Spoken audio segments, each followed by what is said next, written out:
Hello, everyone. I want to thank you guys for joining us today for our Navigating Compliance for SMBs webinar.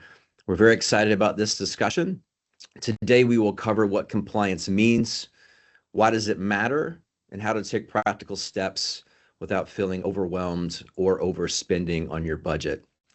My name is Chris Nation. I'm the marketing manager here at Mirazon, and very excited to be introducing our speaker and our topic today. Jordan Silva is the Director of Managed Services at Mirazon. For over a decade, Jordan has been helping businesses of all sizes implement technology solutions. Jordan not only has the experience, but the training and the education with several industry credentials and certifications. He regularly provides thought leadership by speaking at industry conferences and events, and today we are excited to hear his discussion on compliance. With that, Jordan, I'm turning over the discussion to you to get us started and discuss about compliance. Awesome. Can everybody hear me okay? Chris, you want to give me a Yes. thumbs up? All right, cool. Good to go. All right. Well, welcome everybody. I'm Jordan Silva. Like Chris said, appreciate the intro. And today we're going to be talking about compliance for businesses. Real quick, that's me. Today's agenda. So compliance is a pretty big topic. I think it's kind of daunting for a lot of businesses as we dive into it, and it's becoming more and more, legally required for most of us. So today we're going to spend a little bit of time just talking about what are compliance frameworks at a high level. We'll talk about some of the more common ones you probably hear about, and what they sort of look for and trend towards. We'll talk about what compliance sort of looks like in the real world, is where dealing with it from our businesses perspectives, and then just kind of a quick how do you get started in all this stuff without sort of feeling overwhelmed and like it's going to drive you nuts. Along the way, definitely feel free to throw some questions in the chat or in the Q&A. We'll answer them along the way if it makes sense. Otherwise, we'll kind of take care of it all at the end. But here we go. All right, so let's kind of start with what is a compliance framework.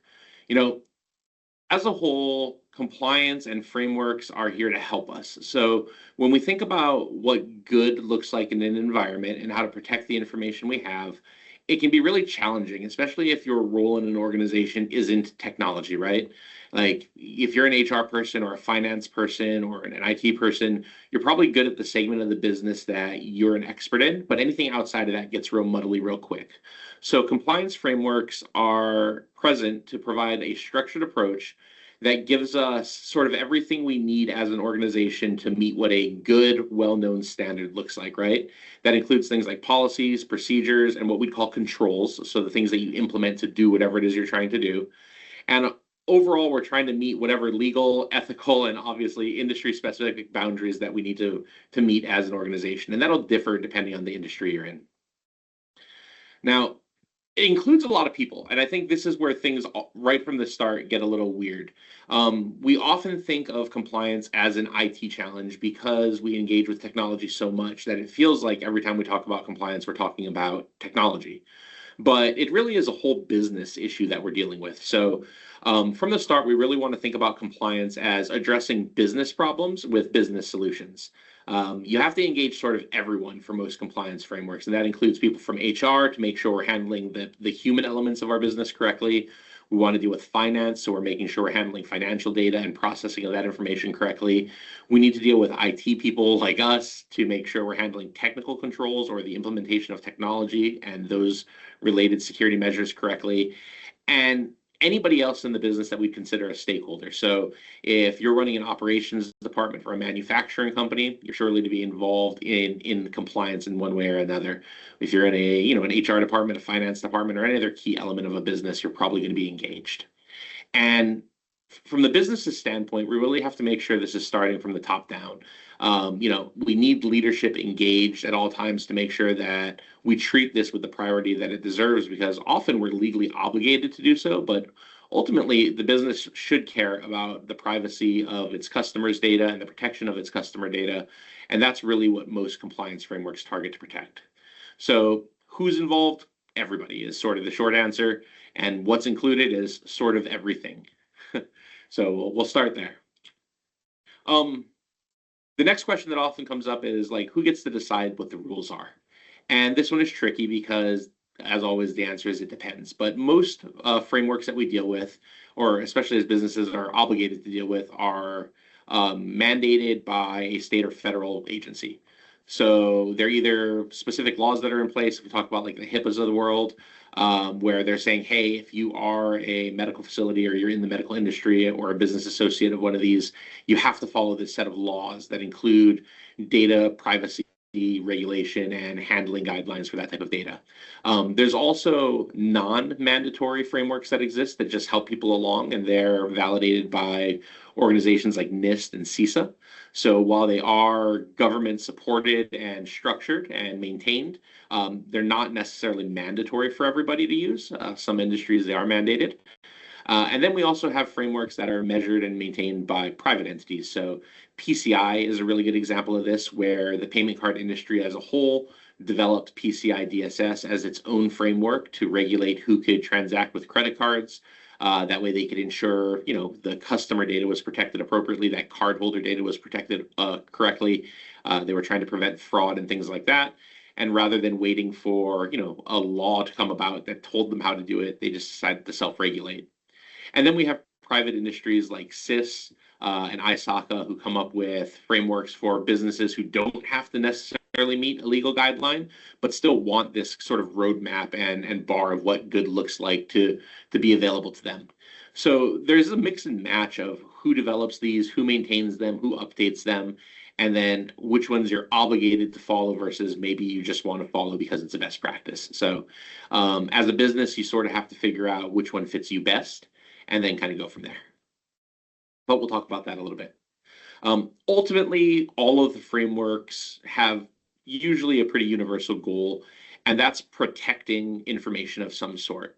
The graphic here is what we call the CIA triad. In cybersecurity, it really talks about the ultimate goal for all things data protection, right? When we have information in our environments, our goal is usually to keep it confidential, which means that we keep it away from people who shouldn't have it, and make sure that it's safe and sound from bad guys or just people who probably don't need to know it. We care about data integrity, which means that we want to make sure that the data is what we believe it is, so people can't manipulate it without us knowing.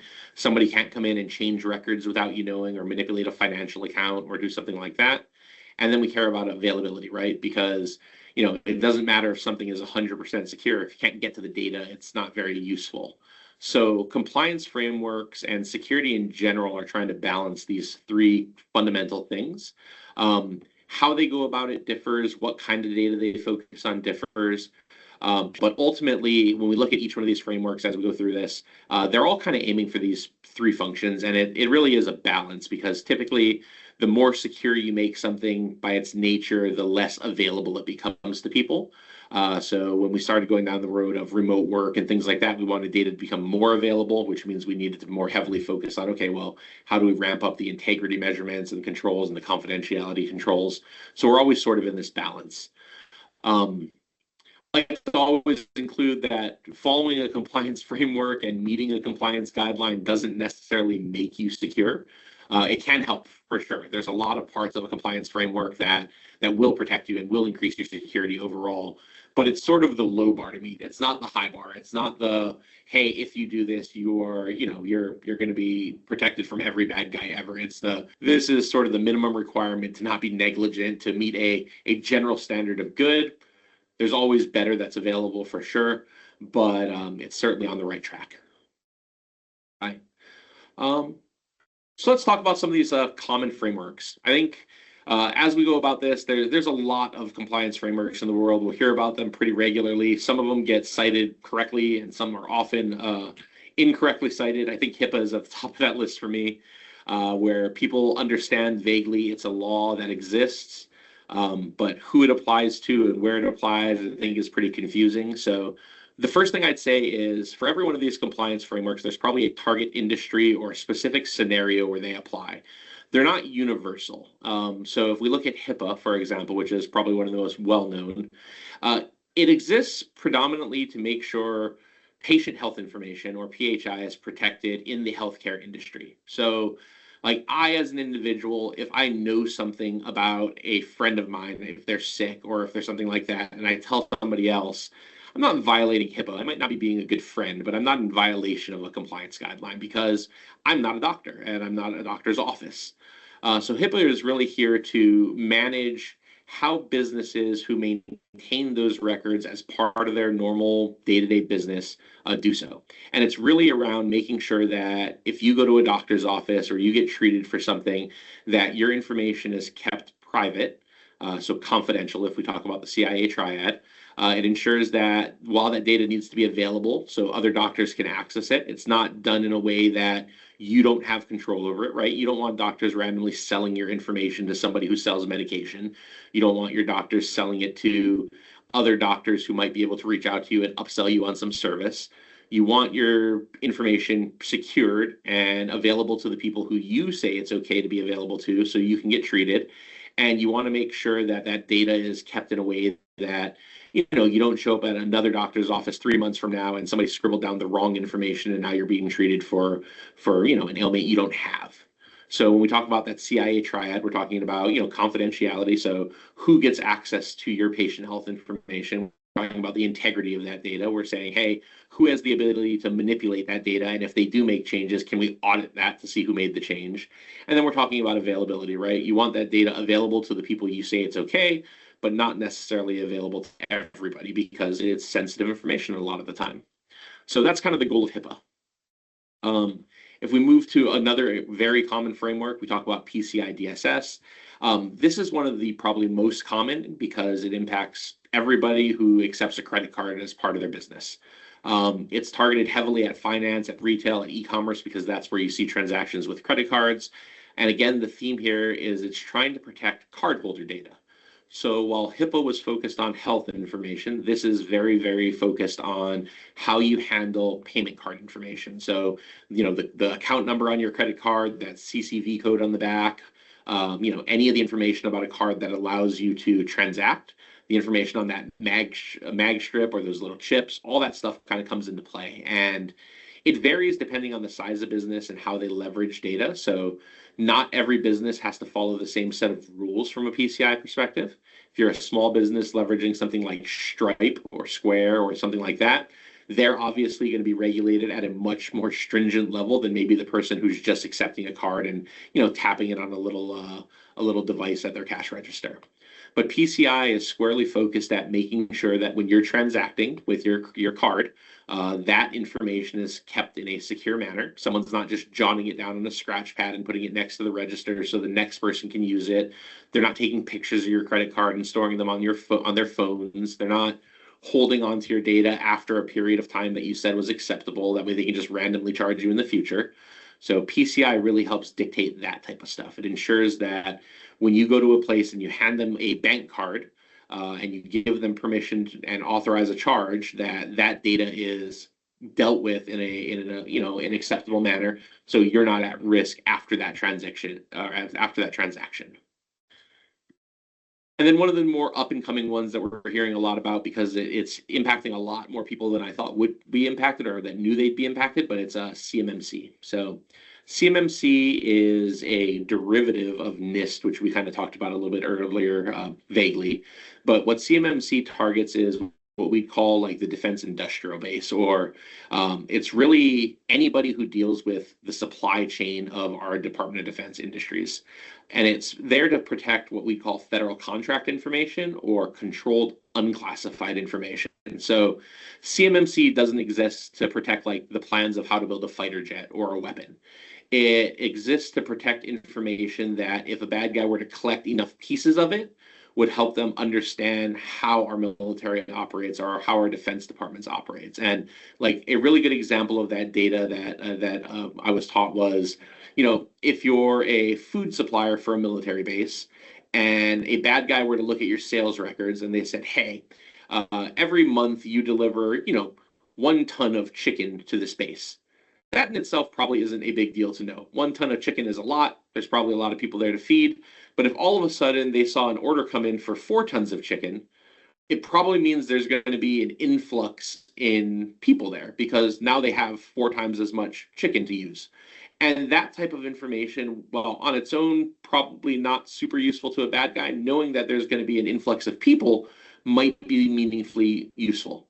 And if they can collect enough of those pieces, they can build a narrative around what the environments do. So CMMC came out to help protect some of that, what on its own might be not super critical information, but if pieced together could be damaging. So CMMC is regulated by the Department of Defense. They created a not-for-profit accreditation body to kind of oversee its implementation, but it's really targeted at the supply chain of the United States Department of Defense organizations. And yeah, it's a good example of one that like you don't really think of yourself as a defense contractor, but if you're engaged in making material for someone who does engage with the defense, or you're doing things like contract work or construction work near or on a military base, you start falling into the same kind of category. And then we get into frameworks that are non-mandatory, SIS-18 being one of my favorite. It really is an agnostic tool, but this kind of framework comes about for every business who doesn't need one of the other ones, or maybe doesn't get enough out of one of the other ones to make it a complete, framework for their business. SIS-18 covers what I'd consider, and most people consider, like the basics of cybersecurity for every business. And it's designed in a way to kind of walk you through how to mature from a cybersecurity perspective as a business as you grow and mature as a company. So a good kind of, I'd say, piece of any of these frameworks is its ability to mature with you. So we talked about like PCI. It gets stricter the more credit cards you process, the more data you maintain, the levels of compliance that you need to meet get higher because your risk is higher. SIS is very much the same. It assumes that when you're really small, you probably don't have as much risk as when you get really big. So as you grow and mature as an organization, it asks you to do more and more things because you have the budget to do it, you have the people to do it, and you have the risk to make it worthwhile. So the goal of all these frameworks, as we kind of touch through them, is that as you grow and you get more mature, it tries to keep you on track. CMMC is very similar. There's 3 levels to CMMC. HIPAA does it a little bit differently in that it tells you to use reasonable guidelines a lot of the time. So it won't dictate what a small doctor's office should use versus a hospital, but it will give you guidance along what is like they consider reasonable for the level of risk you have. And I think that's a generally good approach for most compliance frameworks that a lot are trying to adopt. All right. Once we move out of like these generic frameworks, not generic, but these frameworks that are very specific to given industries, we also have to deal with specific legislation that comes about. Kentucky has a new one rolling out. They call it the Kentucky Consumer Data Protection Act. It's modeled after California has a similar one. GDPR is a pretty famous one from Europe, but they're all modeled after the idea of protecting consumer information. So if we look at like HIPAA, it's protecting healthcare information. If we look at PCI, it's protecting cardholder information.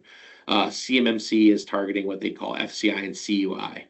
Now, laws like this look at it a little bit differently, and they're saying, all right, how do we protect consumer information and citizen information from those businesses? The other frameworks are allowing the business to use your data in a very specific way and protecting your data from bad guys, probably. This is looking at protecting your data maybe from the business itself, right? So they're saying, hey, businesses have a lot of access to citizen data now, right? Whether it's social media, whether it's a DMV, whether it's any business that or retail that has like a rewards program where you enter your cell phone number, they can track your purchasing behavior. These laws come into place to help deal with what businesses can ethically and legally do with that data once they have it, because we trust businesses a lot, and we sort of have to in society. So a lot of states and federal agencies have kind of come together and said, hey, we're going to have to put some guardrails around this and how businesses handle that data and store it and how long they keep it, because over time what we've seen is if this data is mismanaged, a couple of things can happen. One, if the business gets breached, a lot of people are unnecessarily exposed. And another call we were on a couple of days ago, we were talking about a big healthcare breach that happened in 2024, where 100 million patient records were exposed as a result of a breach. So laws like this help ensure that while businesses have data, maybe they're getting rid of some of it if they don't need it anymore. That way, if there is a breach, the exposure is limited. They're dealing with things like, what can the business do with that data? Can they use it to advertise to you? Can they sell it to somebody else so that person can advertise to you? Can they use it to send you targeted advertisements? Can they just use that data to track and, understand when you're when you're ready to buy more stuff. Like, what are they allowed to legally do with it? How do they store it? And who has access to it generally is the other thing that they're targeting. And these just, again, it's the same underlying goal, right? Is there's sensitive information at hand. They want to make sure that whoever is holding on to that is held to some guideline that we all agree to. GLBA is another example of this, where when we're dealing with financial institutions and our financial data, they added a set of laws to make sure that we understood how businesses that we consider financial institutions are collecting that data, what they do, how they protect it while they have it, who has access to it, and what are they allowed to do with it. And the term financial institution here is a little vague. It's not just banks necessarily. The one that I always call out in this that are included are things like auto dealers, because when we think of an auto dealer, we don't really think of them as a financial institution. But if you look at the business model and how they transact with loaning so much money out to buy cars and things like that, they really are kind of banks. So they're included as financial institutions because a significant portion of their business is dealing in monetary products. So financial institutions, sometimes when we look at the wording of these, we have to dig into a little and say, hey, am I a financial institution, and do I meet the requirements of what that means? And if so, I probably am, included in this law.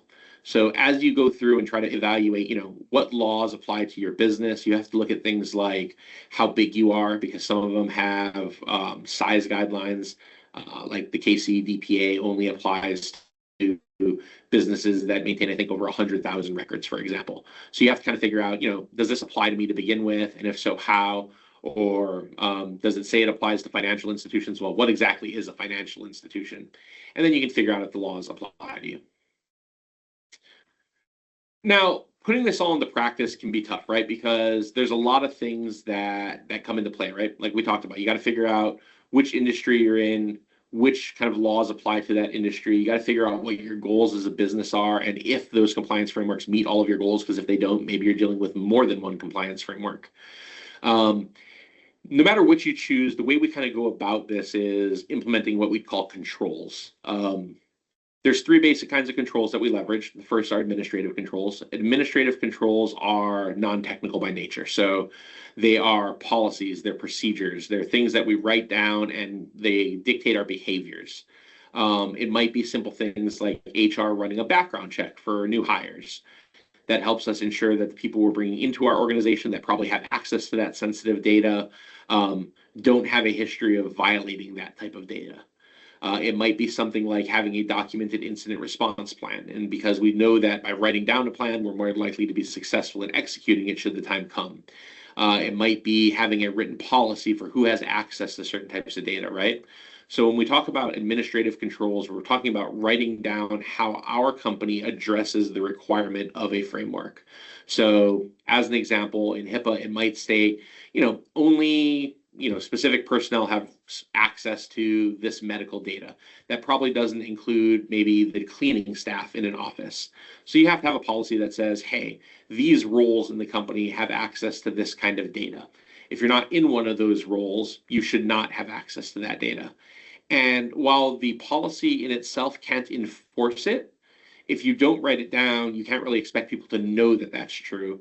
And if you do write it down, you can make sure people know that that's the case, and they should self-enforce in a lot of ways. We don't always trust people to self-enforce, and that's why technical controls exist. So technical controls are the use of things like hardware and software to enforce the policies and administrative controls that we sort of already implemented. This might be things like implementing an EDR or some other type of software to look for malicious activity on a computer. So if there's an insider threat and they're trying to steal some of that data, it can dictate, or it can see it and control it. Or if a bad guy's on there trying to do it. It might be the implementation of MFA to make sure that when we're talking about back to kind of that CIA triad, right? Like, who has access to that data? MFA is a way to dictate who has access to data and who is it available to, right? And then it might be also something like making sure you have backup solutions in place that are maintaining the longevity of your data and the integrity of that data, right? So if something were to happen to it, could we revert back to a known good state? Do we have it for the period of time dictated by the framework? But technical controls are One, they're usually the most focused on because in a lot of ways they're the most tangible and feel the most meaningful, right? I think a lot of people overlook administrative controls because it doesn't feel like writing something down makes it better or worse. And it does, but it doesn't feel that way. So technical controls, I think, are the thing that first come to mind when we talk about compliance. And it's often why IT is kind of the de facto source for a lot of this stuff, because most technical controls today fall to an IT group to implement because most of that happens in a technology space. And I think that's just the evolution of how technology and businesses work. So that's where your technical controls generally come in. And then the third are going to be physical controls. So physical controls from a like a compliance framework perspective are about physical access. So do you have unique keys on your doors? Do you have key fobs that can say, hey, Jordan came into the building today at 3 p.m. or Jordan went into this area of the building that has sensitive data? It's about actually having labels on things that have sensitive information, right? So do you have a sign up that says, hey, we're a CMMC based organization and this computer system has access to FCI and CUI? That way, if I'm a person who I know should not have access to that data, I don't go and use that computer. So clearly delineating that type of stuff from a physical perspective is helpful. And then as far as just putting things like servers in a locked room, right? You don't really want your server sitting out in the lobby where staff can come or where visitors can come in and plug stuff into it. So it's just about physically securing environments. It's the walls, it's the gates, it's the fences, it's the camera systems. It's all that kind of stuff that we can use to, manipulate the physical world that we're in versus the digital and logical world, which would be the technical controls. In a given framework, there can be anywhere from a dozen to several hundred of these types of controls in place. If we look at something like CMMC, I want to say there's like 17 controls or 16 controls in level 1. It jumps to in the mid hundreds for level 2 and so on. PCI, depending on how large or what level of PCI compliance you need to be, it could be, a dozen or so controls all the way up to several hundred controls if you are a payment card processor who is storing all that credit card information and ensuring payments are happening over time, and you have all of the data down to, somebody who's just using Stripe to swipe a card probably doesn't need the same level of control. So it'll vary. The quantity will vary over based on the framework and the size of your org. All right, so how do we get started on this? I want to spend the last kind of portion of this just talking about where to begin from a compliance journey for your business. And it usually starts with designating an owner. This is a critical thing that I think a lot of us skip over. And I think it's really easy as a business to say, well, everybody will do it, right? Because we talked about in the beginning that everybody has to sort of be a stakeholder. That doesn't mean you don't have to have an owner of the process. If you don't have somebody accountable in your business to ensure compliance, it's probably not going to happen because it's just so involved. So you need to designate someone. Some frameworks actually require you have a named person as the accountable party. We're starting to see this even in things as far as cyber insurance goes, where while they're not designated frameworks per se, they do have the same kinds of controls that they require, and they request that you name somebody in your company who's accountable for ensuring that meets the requirements. So designated owner. It could be an IT person, it could be a finance person, it could be anybody in your business who has both the visibility into the business to understand the need and the time and capacity to do it, because it does take time to do. So you can't just dump it on a random person and hope they get it done. That person will be accountable for the success of the program as a whole, but will also have to have the ability to get all the rest of the stakeholders on board and work with them and divvy up the work across the departments and really just bring it all together. If you're kind of the designated stakeholder, there's a lot of good training out there from organizations that deal with compliance at a broad level to help you understand, how to go about some of this stuff. There's good certifications around audit process and technical controls processes and things like that. You might consider going through some of that training because it helps a lot, depending on the framework you're using. Or you can just engage in groups like this and we kind of help you along the way. But either way, make sure there's a designated owner. Step 2 is really about choosing the framework or frameworks you're going to work within. I like to kind of prioritize it like this, right? Step 1 is, what are you legally required to do? You have to do this one or you don't get to be in business. So that's the PCIs of the world. That's the HIPAAs of the world. That's the CMMCs of the world if you're in that space, right? So the legally required things are critical because they're just table stakes. If you don't do those, you're going to get in trouble with the government. It's the worst people to be in trouble with. So let's follow the legally required rules. Second up are going to be like your customer required your customer required rules. CMMC is a good example of this because not everybody is legally required to follow CMMC. You only have to be CMMC compliant if you want to win contracts that require CMMC compliance. So how it gets enforced is different, right? If you look at HIPAA, by nature of being in an industry and maintaining a specific type of data, you have to follow those laws. If you look at CMMC, it's to become eligible for that type of work, you have to meet that compliance level. And it's just a different approach to enforcement, right? Like they're not saying, hey, if you're a construction company, you have to be CMMC compliant. They're saying, if you want to bid on this type of job and win it for this kind of DoD organization, we require CMMC level 2, so you have to go about that. So you have to evaluate, what is your addressable market look like? Are you going to go after work that requires one of these compliance frameworks? Some will request any framework, right? They'll say, hey, we're not picky. You just have to tell us which framework you follow so we know that you're doing something. If you look at like the SOC type 1s and type 2s of the world, that's sort of what they are, right? They're just signifiers to other businesses that you're responsible as a business. You take this seriously. You're following some known benchmark, and you can tell them which one it is and they'll be happy. But it just depends on what your customer wants. And then you can look at it from just the pure business objective, right? Like you're sitting there, no one's asking you to do this, but you understand that as a business, you want to mature. And one way you can do that is to implement a framework. That's where the SIS-18s of the world kind of come in, where they say, hey, we want to give you a measurable and objective approach to implementing good cybersecurity standards. Here's how you can kind of do that in a step-by-step fashion. We'll outline what the controls are. We'll outline what good looks like for each of those. And as a business, you just sort of do it at your own pace because you're working on this for you versus for a outside, either regulatory body or a customer requirement. But step 2 is figure out what you're trying to aim for. That way you can start building out the rest of this roadmap.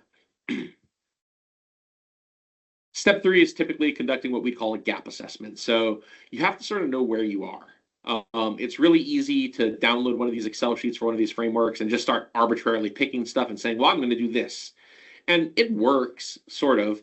But if you start with a gap assessment, what ends up happening is you see where you are and you can see what is done and what isn't done. And it gives you a real ability to figure out how long is this actually going to take and what are the priorities, right? If you don't know for sure where all the gaps are, you're sort of just blindly picking stuff.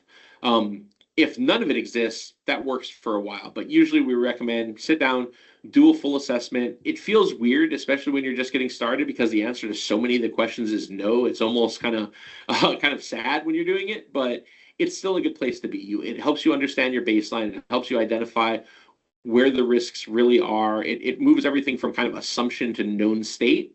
And at least when it's known, you can work from that. So it helps us identify this baseline of where you currently are and gives you something to work from. It gives you a place to track progress, which feels really good. Quarter by quarter, you can say, yeah, we did 4 more of these things, and you can sort of see that needle moving. But ultimately, you can use it to prioritize, because a lot of the frameworks will even weight the different controls, and they'll say, hey, having MFA is much more important than having, I don't know, the little banner pop up on your computer that says, hey, there's CUI on this computer. So you can say, well, let's target MFA first. Let's get that done because that has more value to our organization, even if it's a little bit more work. So by doing the gap assessment, you can sort of see where you are and what's really important. Number 4 is really about building that roadmap. So once you have that gap assessment done, you take that list and you say, all right, we need to get all this stuff done, and you have to figure out if it's to meet a deadline, right? The CMMCs of the world, the HIPAAs, the PCIs, they're up against real deadlines here. They're saying in order to conduct the business we're in, we have to meet these regulations, so you have to prioritize. Some of the frameworks allow for the answer to be no for some of the questions as long as you have a plan. Some will say if the answer is no, you're dead in the water and you're considered not compliant. Some of the frameworks like CMMC are you should build a roadmap and you have to just be compliant by the time this portion of the contract hits. You have to kind of look into the framework you're following, and others are just for your own well-being. So it's, hey, we want to be SIS level 2 by the end of the year. Like that's, you can set your own goals there, right? But ultimately you want to list out all the things that need to be done. You want to sort of set a time frame for them. You have to understand what your budget looks like. I mean, some of these controls cost money to implement, right? You have to buy tools sometimes. You have to pay consulting firms to come in and implement technology or implement policies and processes. Sometimes just having, a third party write those policies for you is beneficial versus having to do them all from scratch internally. So there's a budget component to all of this. There's a timing component. You have to have time for someone to manage this change, but also time for your company to adapt. You can't just go from 0 to 100% compliant overnight. It makes everybody miserable when you try to do that. So building out this roadmap is really about, okay, how much change can our organization tolerate over time? What do we have the budget for? And how do we communicate all this stuff in a meaningful way? And what's the critical chain in this? What are the things that have to be done by a certain time to meet a regulatory guideline or a business objective or something like that? So really understanding that roadmap, critical. Setting reasonable goals is something strongly encouraged, right? This goes back to that road mapping is, it's kind of a daunting process if you're getting into some of the bigger frameworks, and it can feel overwhelming at times. Setting reasonable goals helps you sort of consume this massive thing in smaller bites. So you can say, hey, I know that I'm not going to go from 0 to CMMC level 2 in 1 quarter. We just know that's not true. And if I set that as my goal, I'm going to miss and I'm going to feel kind of like garbage at the end of it. So set a reasonable goal. Say, hey, we want to get to level 1 by the end of this quarter and level 2 by the end of the year because we have 3 more quarters, let's just say. And that means, by quarter 2, we need to be here. Quarter 3, we need to be here. Quarter 4, we need to be here. Yep, we can confirm we'll have the budget to implement these things. We can engage with whatever third party we need. At the end of it, we know we need to hire an auditing firm to come in and do the actual compliance audit so we can get that all kind of scheduled. But building out a goals framework helps everybody stay on track. It'll help you know when you're off track. But ultimately, it just helps you kind of keep pace and break down this pretty big, daunting thing into smaller consumable bites. So definitely set reasonable goals. Make sure you have communication plans because implementing technical controls often changes how people work, right? You can't just show up one day, turn MFA on for everything and expect everybody in your company to be happy. You probably want to explain what's going on, why you're doing it, what the benefits are, what the risk you're trying to offset is maybe, and that way they understand what's happening when they're asked to punch in yet another code. Or if you're removing access to software that people maybe didn't necessarily need for their role, but started using for some other reason you weren't aware of. By communicating, you'll kind of figure out how people are doing stuff for real versus how we think they're doing them, and that helps a lot. And 6, you definitely want to track your progress effectively, right? So one of the important aspects of compliance is understanding what has been met and where we are in all of this. Otherwise, we lose track of it. When you're trying to figure out where your business is in, in 150 control framework, you have to figure out a way to do that. At a high level, you want to know what's met, what's not met. You want to know what's in progress currently so you know what people are working on. You want to know if stuff is coming up. Is it on the roadmap or is it still unaccounted for? But at a low level, if you're working towards a audited compliance framework, so something like CMMC, where a third party will come in and certify the environment, you also want to do stuff like jot down when was the last time you verified and tested this control, right? So if you say you have backups, when was the last time you tried to restore from those backups? If you say that you have a policy in place for getting background checks for new hires, let's go make sure that actually happened in the last time we hired somebody new. And then you get into the collection of what we call evidence of these actions. So if an auditor comes through, they'll take your word for some of it, but if you say you're doing, quarterly vulnerability scans, they're going to say, great, show me the last 3 quarters of vulnerability scans and what you did with that data. If you say you're doing monthly and they say, great, send me February's, and you say, well, I don't have February's, they're going to say, well, you're probably not actually doing the thing you say you did. So as you mature through this process, you get to the high level stuff of what are we doing and when and is it done? And then you get more into these low level things where it's, okay, how do we prove that? There's a couple ways to tackle this. Most of these frameworks have big Excel sheets you can just download and follow. That's sort of the starting point. There's other really good tools out there that exist. There's tools like Future Feed, like Control Map is another good one. There's a few others out there that specialize in just tracking these compliance frameworks and nice web interfaces. They give you roadmaps to kind of assign tasks to people in your organization, collect evidence, do all that stuff. Some have neat integrations with other tool platforms so they can go and look at how you have something configured and tell you if it's compliant or not. So there's high-tech ways to do it, but also just the basic of it's okay to just write it down in an Excel sheet and say, yep, met, and take a screenshot of the thing that met it and save it to a folder so when the auditor comes through, you can hand over the whole bunch. But whatever you do, make sure you're setting meetings on a regular cadence. Again, this is one of those things where momentum helps a lot, right? Like if you're continuously talking about it, you're making it part of your day-to-day, you're making it part of the organizational just objectives.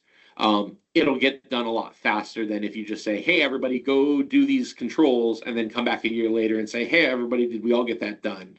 So have a regular cadence. It could be part of an internal security meeting. It could be part of a leadership team meeting. It could be part of whatever meeting structure you have, but have a regular check-in, right? See where are we? What's on the roadmap? What are the goals? And are we meeting those just like we would anything else, right? We meet often about things like sales cadences and pipeline. We meet about onboardings of new customers or whatever revenue generating activity we do as companies. If you're a school, you might be talking about how many students got enrolled and things like that. Make your compliance discussions the same thing, more or less, right? You want them to be part of a daily business discussion, not just the thing that you talk about when the IT guy is around. And that's kind of it. I mean, it's like compliance as a whole is pretty big. But yeah, I think we're open to questions now if anybody has any. Yeah, thank you, Jordan. This was an insightful presentation. As folks are formulating their questions, just a comment from me, a really key learning about this topic is that compliance is not just an IT process.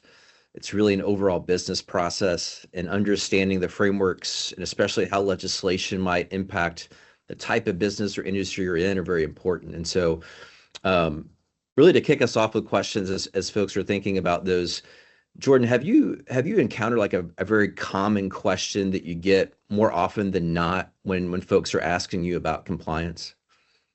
Yeah, I think the most common ones that come up are things like, where do we start and how do we track all this stuff? Because what ends up happening is it can be really scary. PCI is a great example because if you just Google PCI DSS compliance and you download the first Excel sheet you find, it's probably the big list of things.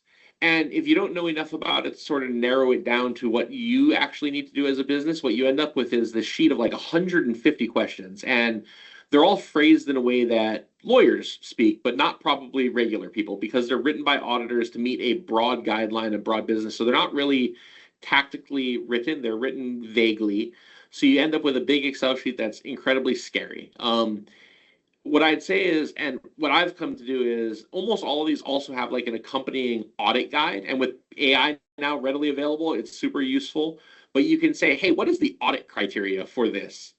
And it gives you a really clean, useful breakdown. And I really don't understand why they don't write the questions in the way that I'm sure there's a legal reason, but like the way the audit guide has it, because the audit guide is usually like, hey, do they have a firewall? And I'm like, yes, I have a firewall. And it's not written like the compliance question, which is data from the internet to the internal network segmented? That's a valid question because they're trying to avoid specific solutions, but it's much easier to answer if you have a firewall or not. And 90% of the time, the solution's a firewall. So it's really just try not to get confused and overwhelmed by like the really big sheets and the confusing phrasing. Just pick a few of them and look for either that audit criteria, like accompanying guideline, or punch it into AI and ask what it thinks. And it gives you usually a much friendlier version of the question. Yeah, that's great. Thank you, Jordan. We actually had a question come in from Amanda, and her question was, if you aren't subject to any of the big frameworks, so think HIPAA, PCI, where do you start in determining what optional framework is best aligned with your business? I'd say first figure out what you're trying to achieve. So are you trying to just generate more operational efficiency? Are you trying to get better at manufacturing things? Are you trying to get better at cybersecurity? And then find a standard that kind of aligns to that. a lot of industries have come up with frameworks that are very specific. So if you make software for a living, right, there are non-regulated frameworks for like high quality software development, right? There's a couple that are out there. If you're a manufacturing organization, things like Six Sigma exist, right? Like that have been developed over time to sort of tune your manufacturing organization to and looking how to improve that segment of the business. If you're looking at just cybersecurity as a whole, SIS 18 is really good. CISA and other organizations have done a really good job. But you can also just pick one of the big ones that are not like, if anybody were to go and look at the PCI DSS guidelines and replace card holder data with whatever sensitive data you have is, it's still actually a really good framework.